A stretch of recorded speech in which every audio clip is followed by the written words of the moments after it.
Night shade vegetables ये होते क्या क्या हैं, किनको खाना चाहिए और किनको अवॉइड करना चाहिए। आज इस वीडियो पे मैं इसके बारे में बात करूंगी। मैं हूं सुषमा, आपकी डायटिशियन। मेरे चैनल अर्थ एंड प्योर में आप सभी का स्वागत है।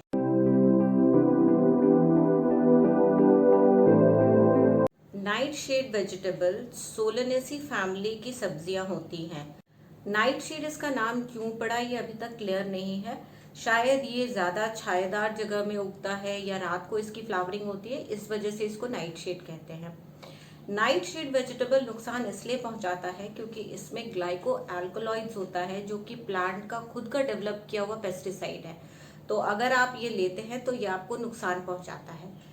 इन पेस्टिसाइड का मेन कॉन्सेंट्रेशन इनके पत्तों में, फूलों में, कच्चे फल तथा इनके बीज में बहुत ज्यादा होता है। तो अगर आप उसको कंज्यूम करते हैं तो ये आपको नुकसान पहुंचाता है।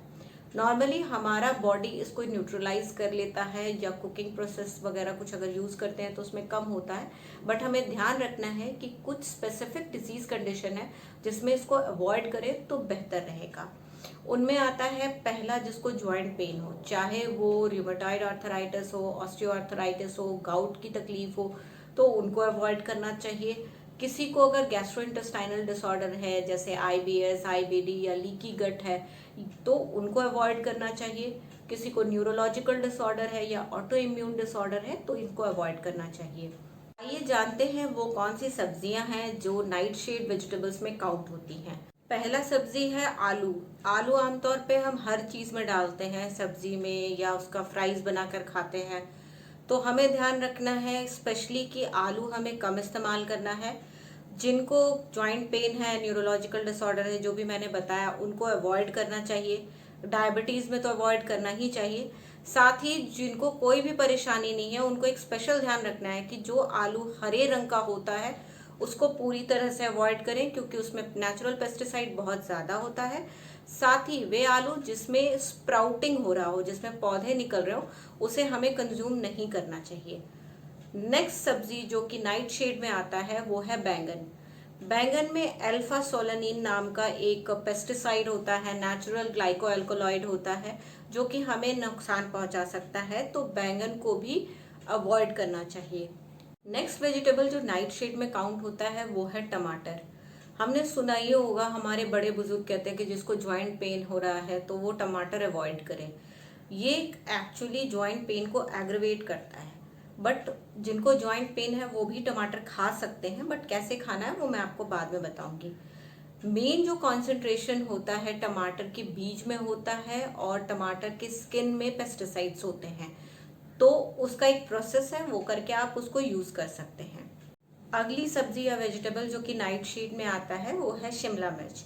शिमला मिर्च हम बहुत इस्तेमाल करते हैं, बट हमें ध्यान रखना है कि जिनका डिजीज कंडीशन है उसको शिमला मिर्च अवॉइड करना चाहिए। शिमला मिर्च के अलावा जितनी भी मिर्च है, जैसे लाल मिर्च हो गई या हरी मिर्च है, ये सारी नाइट शेड कैटेगरी में ही आता है। इसका नेचुरल पेस्टिसाइड होता है कैप्सिसिन। कैप्सिसिन से हमें तीखापन मिलता है। जो मिर्च से हमें बहुत तेज तीखा लगता है वो कैप्सिसिन की वजह से होता है। आमतौर पे ये हम इंसानों को नुकसान नहीं पहुंचाता है, लेकिन अगर किसी को एसिडिटी की प्रॉब्लम है, जलन की प्रॉब्लम है, तो उसे अवॉइड करना चाहिए। या किसी को मिर्च खाने से दिक्कत होता है तो उसे भी अवॉइड करना चाहिए। लेकिन ये भी देखा गया है कि जो कि लाल मिर्च होता है, जिसमें कैप्सिसिन बहुत ज़्यादा होता है, वो कई बार जॉइंट पेन की इन्फ्लेमेशन को कम करने में हेल्प करता है। तो जिसको प्रॉब्लम है मिर्च वही अवॉइड करें, अदरवाइज आप मिर्च कंज्यूम कर सकते हैं। अगला जो है वो है एक बेरी, जो कि इंडिया में कॉमनली नहीं पाया जाता है। ये अपर हिमालय या चाइना में मिलता है। बट मैंने जब ऑनलाइन सर्च किया तो मैंने देखा इसकी अवेलेबिलिटी इंडिया में भी है। ये है गोजी बेरी। देखने में ये बहुत सुंदर होता है और ये ट्रेल मिक्सेस में यूज होता है। तो आप ध्यान रखिए कि अगर आपको कोई पेट से रिलेटेड दिक्कत है, जॉइंट पेन है या न्यूरोलॉजिकल डिसऑर्डर है, तो इसका कंजम्पशन कम रखें। नाइट शेड वेजिटेबल्स को अगर हम ध्यान से देखें तो ये बहुत ही न्यूट्रिशियस होता है। इसमें न्यूट्रिएंट्स भर भर के होते हैं, बट ग्लाइको एल्कोलॉइड्स के प्रेजेंस की वजह से हमें इसकी क्वांटिटी बहुत ज़्यादा नहीं रखनी चाहिए और फ्रीक्वेंसी कम। स्पेशली उन लोगों के लिए जिनको मैंने बताया कि ज्वाइंट पेन है या पेट की प्रॉब्लम है, न्यूरोलॉजिकल डिसऑर्डर या ऑटो इम्यून डिसऑर्डर है, इन्हें थोड़ा प्रिकॉशन रखना चाहिए। अगर आप लेना चाहते हैं तो जैसे मैंने बताया, टमाटर के बीज और उनके छिलकों में कॉन्सेंट्रेशन ज़्यादा होता है, तो टमाटर को बॉईल करें, उसका बीज निकाल दें और उसके छिलके हटाकर आप उसको यूज़ कर सकते हैं। इस तरह से आप बाकी नाइटशेड वेजिटेबल्स को भी कुक करके खा सकते हैं, जिससे इसका नेचुरल ऑकरिंग पेस्टिसाइड कम हो जाता है। तो ये थी जानकारी नाइटशेड वेजिटेबल के बारे में। अगर आप किसी और टॉपिक के बारे में कुछ जानना चाहते हैं, आपको कोई और जानकारी चाहिए, तो आप हमें मेल भी कर सकते हैं या हमें कमेंट सेक्शन पे लिखिए, मैं उसे कवर करने की पूरी कोशिश करूंगी। अगली वीडियो पे फिर मिलूंगी कोई नई जानकारी के साथ। तब तक के लिए नमस्कार।